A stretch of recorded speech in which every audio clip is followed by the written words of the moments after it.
We are back with the Mod Golf Podcast at the PGA Show 2024. My name is Colin Weston, and if you don't know what the Mod Golf Podcast, we talk about entrepreneurship and innovation, and I definitely have an entrepreneur and innovator right next to me, and that is Eddie Fadel, who is the president of Ashworth and the apparel brand. I love it. And I'll have to say, Eddie, I really don't cover apparel too much because I don't see, there is some innovation or little small tweaks, but I will say with your brand, not only do I love the aesthetic, but also reading your backstory, starting in 1987, I understand, you've really innovated the last couple of years. You've really kind of changed, I don't know if you changed the culture, I'll let you kind of enhance that, let's say from where you were, but why don't you tell us a little bit about this? I know you've been involved with Freddie Couples, who in my mind there's no guy that's cooler than Freddie, and he's back in the fold now. So why don't we start here, Eddie? Why don't you give us a bit of the backstory? I always love the entrepreneurial story. Tell us about the formation of Ashworth and the backstory and kind of lead up to all the good things you're doing at the show this year. Yeah, so Ashworth, 1987, John Ashworth looked at the golf industry and said it's frozen in the state of polyester. And it was. So everybody love that one. And John was all about cotton and natural fibers. And so, and he was all about, it's funny, before golf, they say make golf inclusive. John was trying to make golf inclusive, saying, we're for all golf. We don't care. We're not the fancy company, but we could sell a daily fee public golf course. If you had a lawnmower, we would sell you. Right.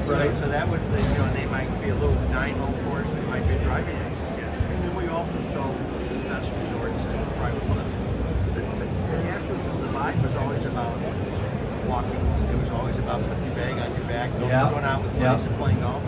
And, and being comfortable in what you wore. Not necessarily, we had a symbol, which is golf man, which is kind of an abstract symbol of golf. Yeah. Golf man was a cool symbol. It's kind of one of the things that attracted Fred to it. Fred's naturally cool. You're absolutely right. Yeah, he is. Yeah. But we were fortunate, and that's what helped.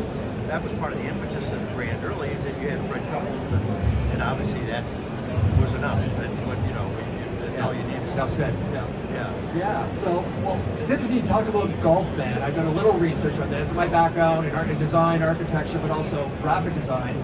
Well, there it is. So you're over for the camera there and also over here. I know if you're listening to the audio podcast, you can't see this, but I'll put some pictures in the show notes for you. So tell me a little bit about the origin story or the birth story of Golf Band. Tell me about that. Well, it was a gentleman named Barry Grimes who's sitting just in a meeting. John is describing what it's like. You got your bag on your shoulder, walking down the fairway. Barry took a napkin and he just hand drew Golf Band. It's an abstract symbol of golf. Kind of a badge that you're a golfer. A badge that you're a golfer. And so the other side to that is guys tattooed it on their body. We go to meetings all the time. The guy, I got to show you something. He lifts up his sleeve. And 30 years ago, he put the Golf Band tattooed on their legs. I can't even tell you how many guys did that. It was just a cool tattoo. It says I'm a golfer, and that was kind of the brand. So the brand went through this whole trilogy. And in 2008, the brand was purchased by TaylorMade Adidas Golf. Adidas, which is the parent company, decides to get out of the golf business in 2016. Right. And that's when the company was sold, when they sold TaylorMade. They sold Ashworth 2 in 2016. So we got it back in 2019. Of course, COVID happened. We all know about that. Oh, we do. Yeah, but here we are today, and we're really starting over again. But we're not letting go of the heritage of what we had in the past. So we built the company on cotton before. We still do cotton today. If you're a guy that wants to wear cotton, he doesn't wear poly, shiny polyester. And but we want to be for all golfers again, in that we want to be affordable, whether you're playing public course or you're playing a private club. So we kind of have a good, better, best strategy to make golf more affordable, more accessible to more people. And so that's kind of, my brother and I, we grew up as caddies. We grew up in Ohio. We didn't belong to golf, but we were caddies, and that's how we got into golf. Interesting. And he played the tour in '79. He's in the Ohio Golf Hall of Fame. He was a much better player than me, I'll just tell you that. But our heritage was always about golf. It's always about being around And I saw as part of your culture, you've got the tagline, unapologetically golf. Right. So, no, you know why I did that? Because all these new big companies, they want to say, hey, we're not a golf company. Right. We're a sports brand. We're a lifestyle brand. Yeah, we're a lifestyle brand. Right, you know, right. You know what? We're a golf apparel company. You know, Yeah. if you want to wear, you can wear it anywhere you want to wear it. But and listen, depending on where you're playing golf, you might be able to wear a T-shirt or a hoodie or whatever. We don't care. Right. You can wear it anywhere you want to wear it. That's the deal. No, I like that. It sounds like you really know who you are, and you kind of are consistent. You've stuck to that.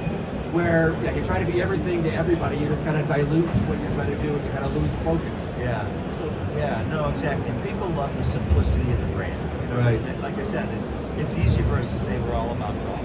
We want to make stuff that guys want to wear when they're playing golf, or just hanging out with their friends. Yeah. Or practicing or whatever. So that's because that's what we think. Golf is kind of a fraternity.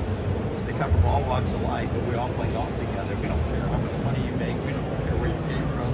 And I think that there's things happening today, like we're involved in national links process with my brother, because we think golf should be more inclusive. It's a fun game. So it's our game. Oh It's a yeah. fun game. It certainly is.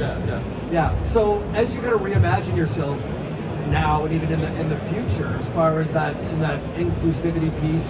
And there's a lot of talk, or a lot of companies now are what they call their ESG commitments. So between environmental sustainability and also governance, as far as like how the social impact you're also making, or what you're doing, or you're a for-profit company, the things that you're doing. It sounds like you've already got that blueprint in place there, as far as to give back a bit and also to be as inclusive as possible with what you're doing as you're progressing. And absolutely, we want to give back to young golfers who don't have the opportunity, and so that's one thing we want to do. As far as the environment goes, listen, we want to go back to natural fibers, and I think that like we're doing some things in Peru, and Peru has always been known for really, we don't call it organic cotton because they use less chemicals. It's more natural, the whole processing process. That's all better for the environment. I mean, we want to lessen the footprint on synthetics, because synthetics they are what they are. Yes. And so we want to, but it's a slow, not everybody's ready for that yet, but we're slowly getting that. And people don't want to hire anything. We might put a little, like we make a shirt that we put, it's 78% Pima cotton. We said 28% poly. So it's a micro denier poly that we put on the back of it. So guess what? It will be easier care, which people care about. It might win a little bit with the technology, and it's never been plated. All right. Yeah, you got some samples here. So why don't you show a couple of things that you've got here? This is plated. Now you feel this fabric. I know we're not going to really see it. Yeah. But you feel the back of this fabric is actually plated with poly. So a light layer of poly inside. Right. But what do you have on cotton where it counts? You got Pima cotton on the outside. So you got a soft, comfortable. And this is old school, kind of just simple, solid golf shirt. Everything prints now, but it comes in basic colors, and it's just what I know. It's what I want to wear because it's cotton. Yeah. Well, I'm still trying to put my finger on is how I define your brand of scene. And simply, it's always what people say about your brand, not what you're thinking in a boardroom. Right. And you have this nice combination of really traditional type of styles and either colors, but it's also very modern and clean. I think you've really found this, in my mind, you've found this nice little kind of tipping point of it can be for everybody. It's not old and stuffy. It's not something that if you're over 25 years old, you're going to look ridiculous in. Right. The way I'm trying to give you a long-winded compliment here is I love what you're doing here, that you balance that traditional and modern with what you're doing as you're moving the brand forward and the aesthetic of the design. No doubt about it. And we want to be golf friendly. So the fit is, we're not oversized by any means, but we're not slim fit.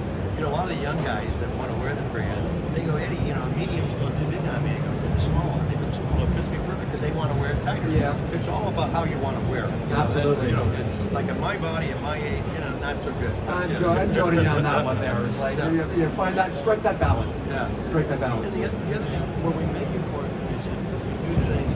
We're bringing, we'll make hoodies, and we'll bring back the old vibe of the Ashworth, California vibe. Let's hold that one up. Like this one here is like not traditional Ashworth. When I think of Ashworth, that's not. So yeah.